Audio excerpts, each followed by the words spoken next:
Msimamo wa Chadema kuhusu tume iliyoundwa kuchunguza matukio ya uvunjifu wa amani baada ya uchaguzi wa tarehe 29 mwezi wa 10 mwaka 2025.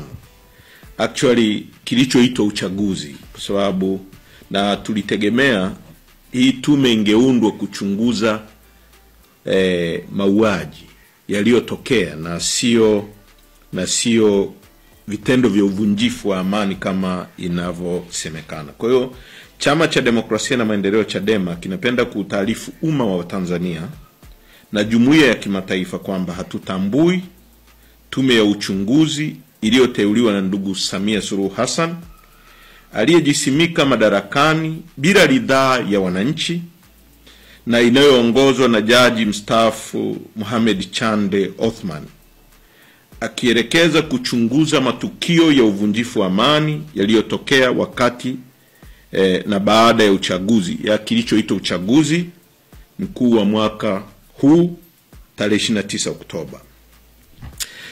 Kwanza na la msingi zaidi ni msimamo wetu unaotokana na ukweli kwamba mteuzi wa tume hiyo hana uhalali wa kisiasa, kisheria na kimaadili. Alijipachika urais kupitia mchakato usio huru, usio haki, usio wazi, usio kizi viwango vya msingi vya kidemokrasia, na hata waangalizi wa kimataifa waliokuwa hapo wameungana na msimamo huu tunaousema. Kwa hiyo kwa maana hiyo Umoja wa Afrika ripoti yao imezungumza kwamba uchaguzi haukuwa huru, haukuwa wa halali, haukuwa haki. SADC wamesema hivyo na waangalizi wengine wote wa kimataifa. Hivyo hana mamlaka kimaadili wala kisiasa kuunda chombo cha kuchunguza uhalifu mkubwa uliofanywa na utawala wake dhidi ya raia waliokuwa wakidai haki zao za kidemokrasia na za kikatiba. Aidha, kwa mujibu wa sheria ya uchunguzi Commission of Inquiry Act ya 20 ya mwaka 2002 chapter 32, tume ya aina hii ni chombo cha rais kinachofanya kazi kwa matakwa na maelekezo yake, na hata ripoti yake rais ana mamlaka ya kuamua ichapishwe au isichapishwe, iwasilishwe hadharani au ifichwe. Kwa mantiki hiyo si chombo huru na hakiwezi kutoa ukweli wala haki katika mazingira ambapo serikali ndiyo inayotuhumiwa mtuhumiwa mkuu. Zaidi ya hapo, haiwezekani mtuhumiwa akajichunguza mwenyewe halafu tutarajie haki. Serikali ya Samia ndiyo iliyoasisi, kuratibu, kutekeleza mauaji, utekaji, mateso, ubakaji, unyanyasaji, ukiukwaji mpana wa haki za binadamu. Wote walioteuliwa ndani ya tume hiyo waliwahi kuwa au ni watumishi wa serikali na wanachama wa CCM, jambo ambalo kimsingi linakiuka kanuni ya kimsingi kwamba ni tume huru, haipaswi kuwa na uhusiano wowote na serikali wala chama tawala.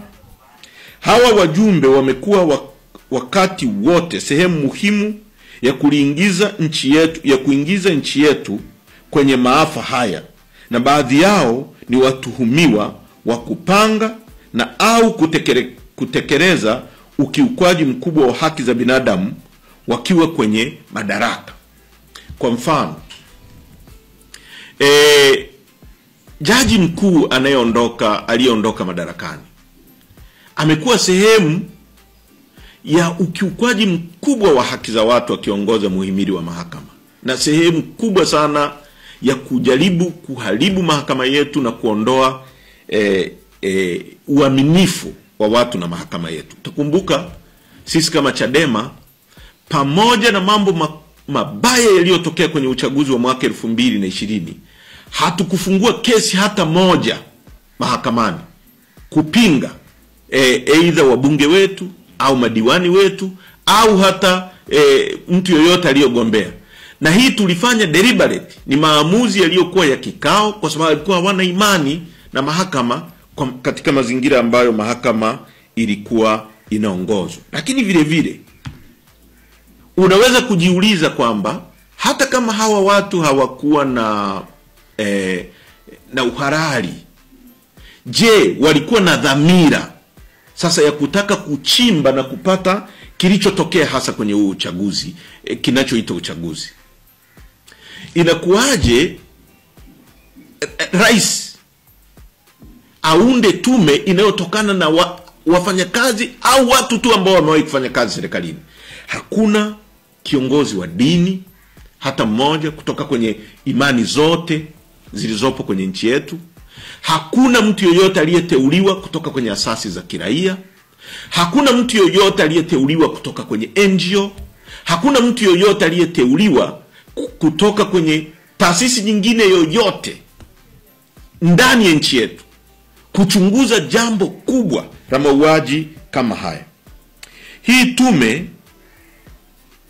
Hii si tume huru, ni njama ya kuficha ukweli, kutafuta ushahidi wa kuendelea kuwaumiza waathirika. Kinachoitwa kuchunguza uvunjifu wa amani ni mbinu ya kuwageuzia waathirika kuwa wahalifu na kuwasafisha wahalifu halisi. Ndio maana inaitwa tume ya kuchunguza uvunjifu wa amani. Kwa kinachotaka kufanywa ni wale waliofanya uhalifu, kuua watu, kuua Watanzania kwa maelfu, wageuzwe kuwa wao ndio hawana tatizo, lakini Watanzania walioumizwa ndio wageuzwe kuwa wahalifu. Lengo ni kuendeleza ukandamizaji wa sauti huru, kuhalalisha utawala wa mabavu unaotekelezwa na serikali isiyokuwa na ridhaa ya wananchi. Kwa mujibu wa katiba yetu ibara ya 8, serikali yoyote inayokaa madarakani lazima itokane na kura za wananchi, lazima iwekwe na wananchi, kwa sababu katiba inasema wananchi ndio msingi wa mamlaka na madaraka yote. Kwa serikali ambayo haijapigiwa kura, wote tunajua kilichotokea katika hicho kinachoitwa kupiga kura, ni forgery tupu. Ukienda hata kwenye historia ya chaguzi zetu, ukiangalia uchaguzi wa mwaka 2010, turnout ya watu waliokwenda kupiga kura wakati Dr. Slaa akishindana na Kikwete ilikuwa ni 42%. Ndio watu waliojitokeza kwenda kupiga kura. Mwaka 2015 ambako Lowassa alishindana na Magufuli, ulikuwa ni uchaguzi wenye mvuto mkubwa. Turnout ilikuwa ni 61%, watu walioenda kupiga kura. Mwaka 2020 wakati Magufuli anashindana na Lissu ametoka kupigwa risasi, turnout ilikuwa ni 47%. Kwa hiyo unaangalia hizo takwimu, ghafla tu hiki kinachoitwa uchaguzi wa Samia ambao haukuwa na ushindani, kulikuwa na vyama vya mfukoni alivyovitengeneza yeye mwenyewe, havikuweza kuitisha hata mkutano wa watu 200 kwenye uwanja. Leo eti turnout imekuwa 88%.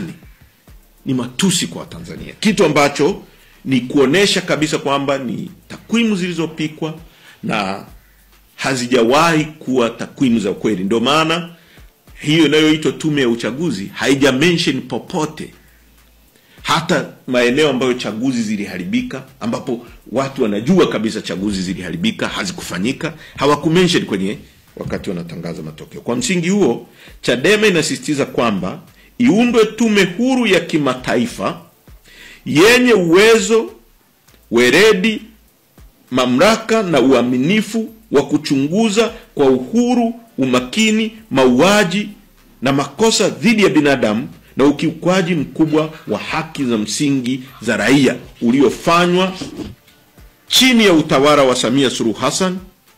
Serikali inayopaswa kuruhusu uchunguzi huo usimamiwe na tume huru ya kimataifa bila uoga, vitisho wala kuingiliwa.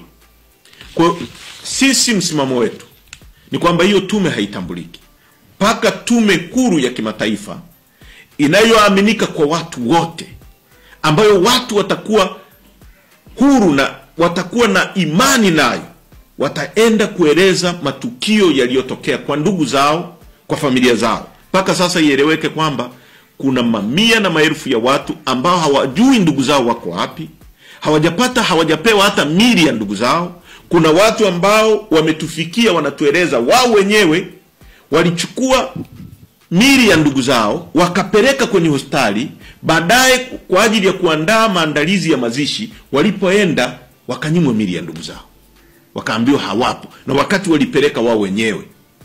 Kuna watu ambao wamechukua ndugu zao baada ya kushinikizwa kwamba waseme walipata ajali au walikufa kwa magonjwa ya kawaida. Kuna mambo makubwa na mazito ambayo hii tume haiwezi kuyachunguza na Watanzania wakakubaliana nayo.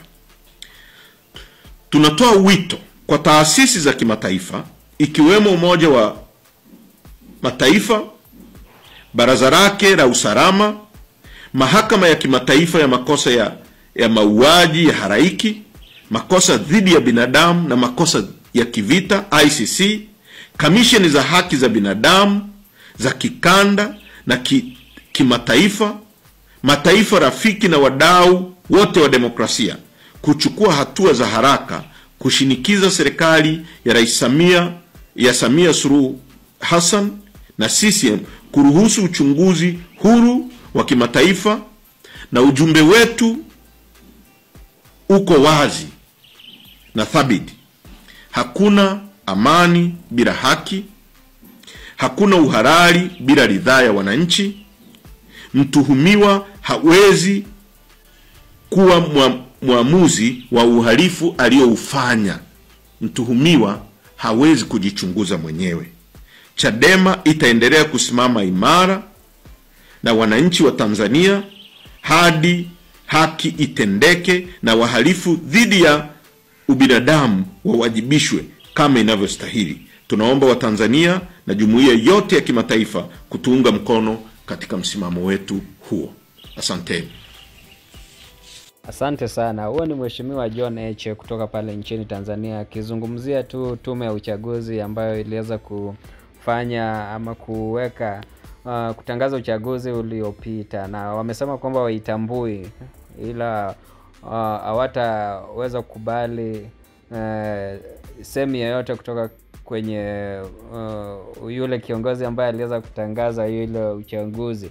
Sijui una maoni gani kuhusiana alichosema John Heche? Kama uko na maoni niachie hapo kwenye comment section. Kama hujasubscribe na kuomba uweze kusubscribe, finya notification bell ndio wakati wote tunapata habari kama hizi unakuwa kwanza kuipata. Hivi karibuni tarehe 9 mwezi wa Disemba, Tanzania itaweza kuandaa maandamano ambayo inasemekana itakuwa kubwa zaidi. Sijui una maoni gani kuhusiana na hilo? Hebu niambie hapo. Asante sana kwa wakati wako na ukuwe na usiku mwema.